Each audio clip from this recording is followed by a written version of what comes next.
Okay, so we swapped that 2020 XRS for a machine that actually belongs on a lake. So this is the F3 from the '97 build thread, and I figured I'd just do a video in my usual rambling style about what was done to it, and kind of show you each part, and talk about the good ideas that worked out well, and the dumb things that I kind of did that I had to change and didn't work out well, or didn't solve a problem for me. I have to say that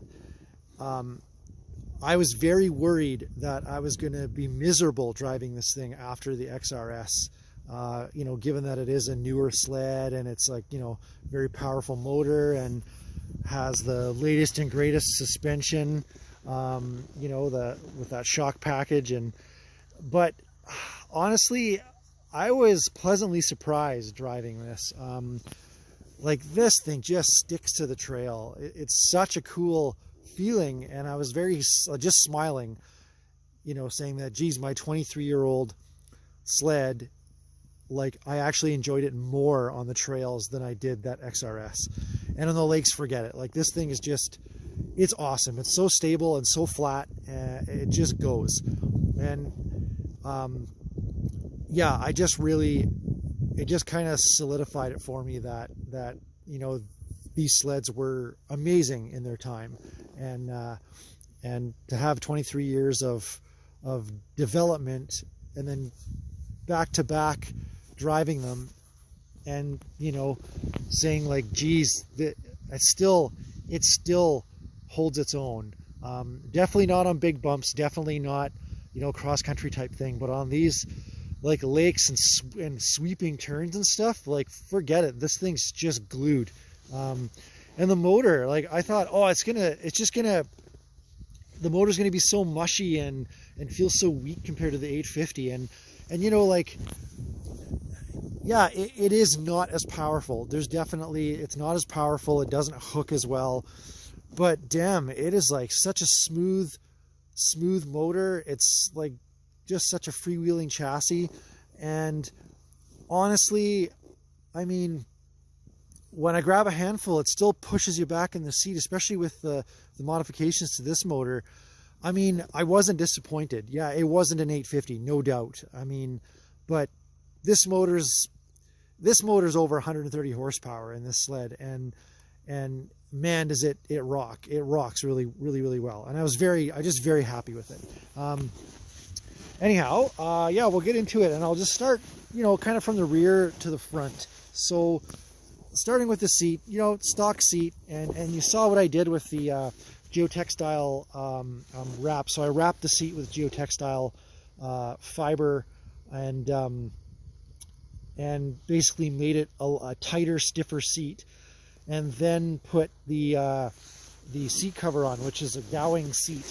And this guy's out of North Bay, like I've said in the thread, and he does amazing work. His seat covers are such high quality, and they're inexpensive, and the guy's got a proven track record with the classic car and exotic car restoration, so he's very well known in that circle. So the seat cover, I'm super happy with it. It's just the high quality chrome metal snaps and everything, and it's Velcro as well. It's just really nice.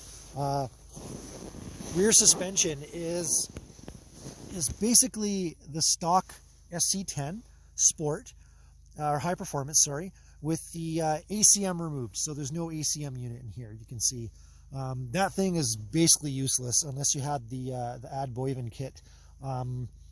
But all it is just the suspension's been refreshed. All the shafts have been pulled and sanded and re-greased, and everything's just been gone over. New springs, new perches. I did put, I don't know if I can shoot them here, or if you can even see them at all up here. Oh yeah, you can. So those are the spring, the bushing spring spacers, and I grabbed them for an XM chassis, and just had them drilled out, and they fit awesome on here, and they make a huge difference. So that's one thing that really helped out with the rear suspension, is having those springs sitting nice and level, and that helps quite a bit. The suspension does buck a little bit when you do hit big, like something big, but other than that, it actually rides quite well, considering it is the crappiest coupled suspension Ski-Doo has ever built. So yeah, take it for what it's worth. I'm not expecting miracles out of it, but it does ride quite nice. Yeah.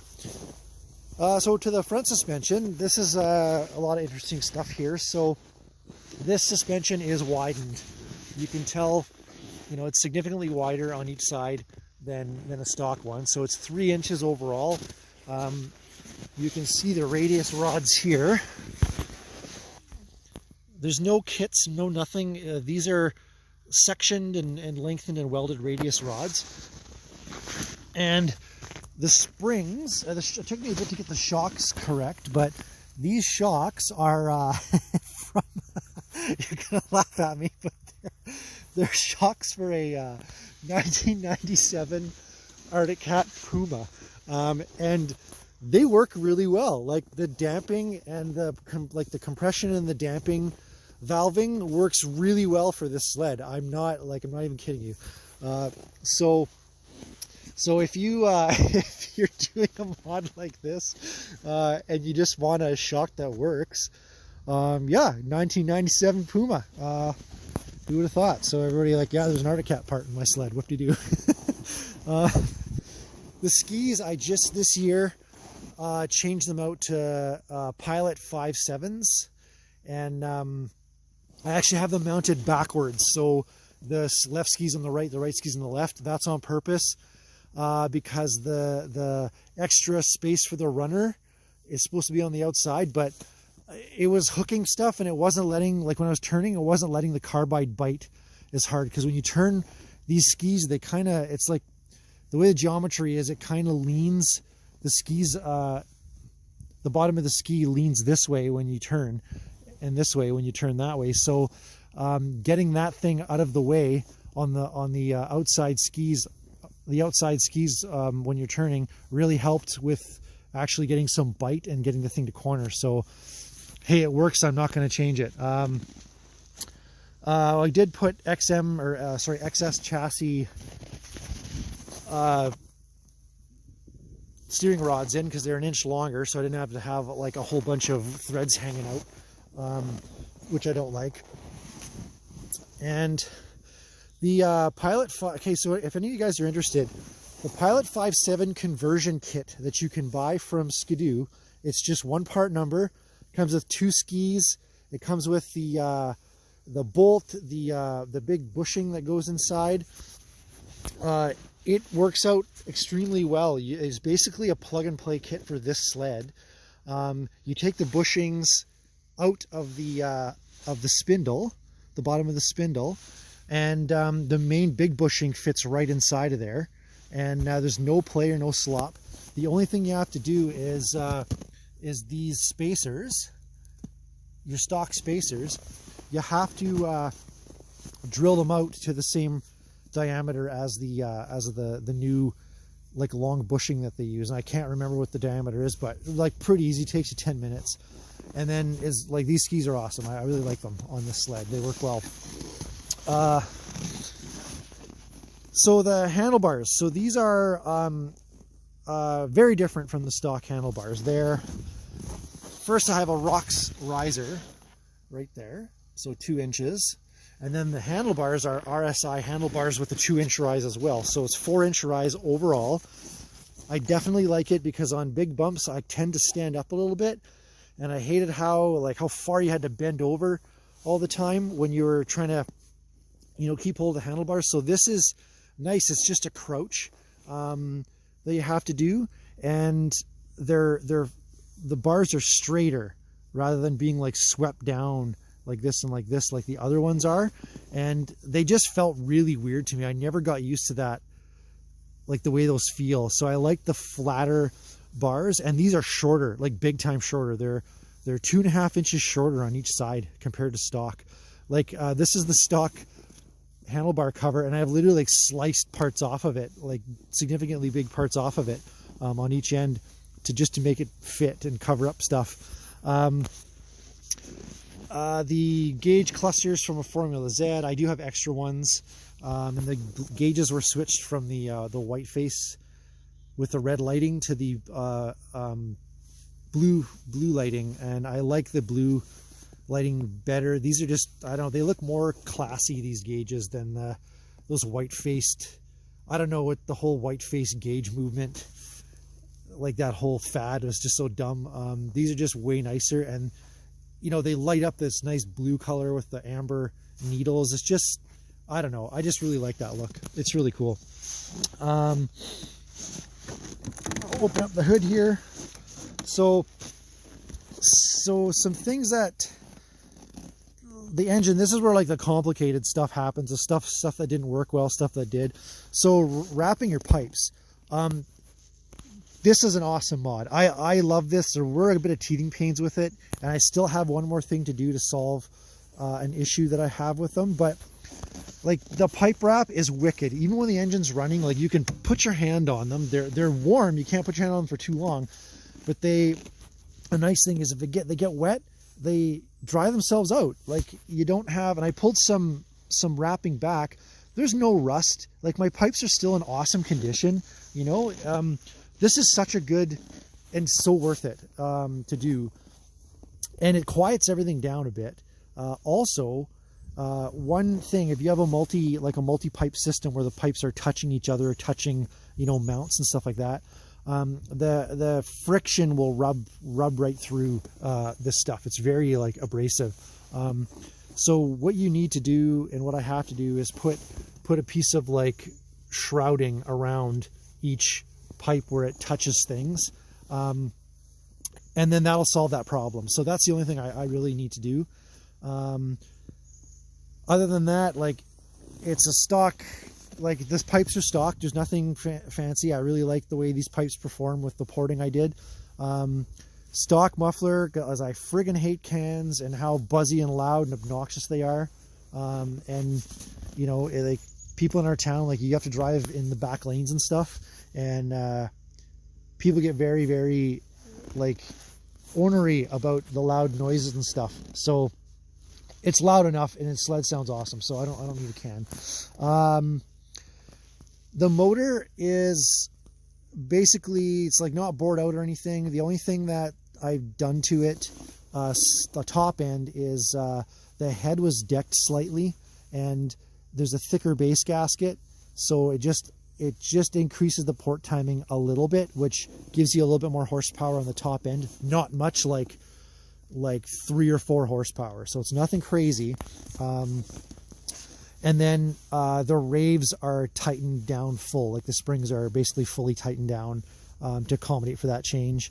The air boxes don't have the shrouds on them because I mount my coils there. Coil mounting was a pain in the rear. I had them mounted like underneath on the bottom of the lip. So this works out really well. It's just good. It's easy to get the air boxes on and off, and I really like the way this works out. The ignition system is so stock stator, stock pickup, everything like that. The timing is just a smidge advanced, like a degree. I think it's only 1 degree actually that I advanced the timing. That's it. And then the coils are Sierra Marine units that are a lot more efficient. You can run a slightly wider gap in your plugs. I think mine are at, stock is 0.23 and mine's at 0.25, I think. Or sorry, I think stock's 0.19 and I'm at 0.22. I'm only like 0.03 more than stock. So it just helps with, like, because I run mixed fuel. It helps with like non-fouling. This is the 3rd season I'm running these plugs, and I haven't had an issue. These are 8mm I-Force marine wires, and they're like silicone. These are great. I really like these wires. They're just awesome. And they're a kit. You can buy them at iForce, and I think it's a 12-inch wire, and hooks up great. It works awesome. Like I said, oil injection, no oil injection, everything's like the oil injectors were pulled out. The timing cover, or sorry, the ignition cover is blocked off. So this is a premix only motor.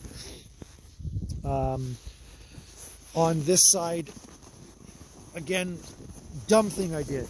Belt guard, you'll notice no fuel pumps on the belt guard. I went right back to stock fuel setup. I was getting oil flying out the vent hole. So on top of the pumps, there's a little tiny little weep hole. It's like barely a pinhole, and it helps with low fuel demand. It kind of takes pressure off the diaphragm, and also evacuates any moisture or anything in there to keep the pump working properly. I had problems with oil coming out of there, and figured out is because of the length of the pulse lines. So I tried different pumps, and I just couldn't figure it out. And then aircraft forums that run these pumps, they were like, oh, the pump's too high and the pulse line's too long, and it causes oil to fall out of the air mist, build up in the pulse line, and then get thrown out the weep hole. So I put the pump back in the stock location. I put a 90-degree fitting in the case. I put a brass plug in the other side where the other weep hole was, and that's basically solved it. Everything's good. I joked in the thread that, man, maybe the engineers at BRP know better than I do. Well, obviously they do. And that's working out really well so far. Clutching and gearing is all stock in this. I thought I was going to have to gear down a little bit, like drop a tooth or two, because that's a pretty popular modification, and it works quite well. But this motor is really strong, and it easily pulls that gearing like it's crazy. So I left it as is. Clutches are stock. I'm actually clickered down one from stock. Stock set on 4. I'm on 3 to keep my RPMs where they are. And I have 20 pounds of preload. Stock is, I think, 15. I have 20 pounds of preload in the secondary to keep enough belt tension on. Especially because, like, you look at the hills around here and stuff. It's hard to see on a camera, but that's flat and like that's down. So coming up and down these hills, it's nice to have a little bit more back shift and keep the RPMs up a tad. But when you're on the lake, and you're on the flats and you're going, you just back right off the throttle, and this thing just hums and it just keeps the speed. So it's really nice that way. And yeah, carbs, I had 38s that are back to 36s. 36s just work way nicer than a 38s on there. They're just a better fit. Other than that, the sled is pretty much, like, that's pretty much it for the sled. It like works really awesome. I'm really happy with it. The only other thing was the case porting that I did. So the case porting, and it wasn't really that complicated. All I really did was for the cylinders. The cylinders were just cleaned up. I didn't alter any of the actual ports in the cylinders. I just cleaned up casting flashes and bumps and dings and stuff in the transfer chambers, and removed like sharp edges, so that's pretty easy to replicate if I need to.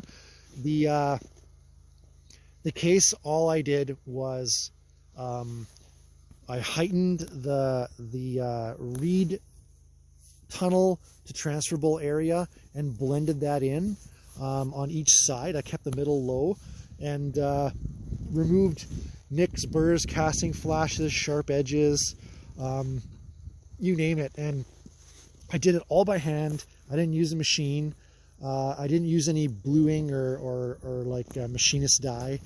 I use my fingers. I use a little small measuring tool, some picks just to estimate heights, and I used some putty just to make sure that I would make a mold of one and just compare it with the other.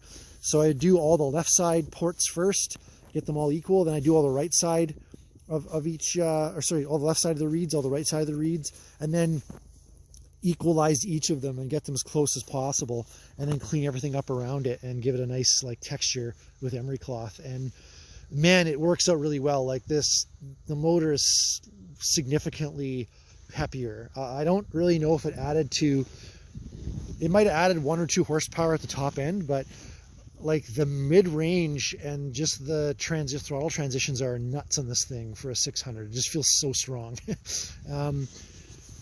And then other than that, it's got a Talon 32 track on it, which I really like. The thing actually's got a lot of traction. It's a big heavy track, but it's got a lot of bite, and it goes good. I've not really owned 121 tracks before, but this thing has surprising amount of traction, so that's good.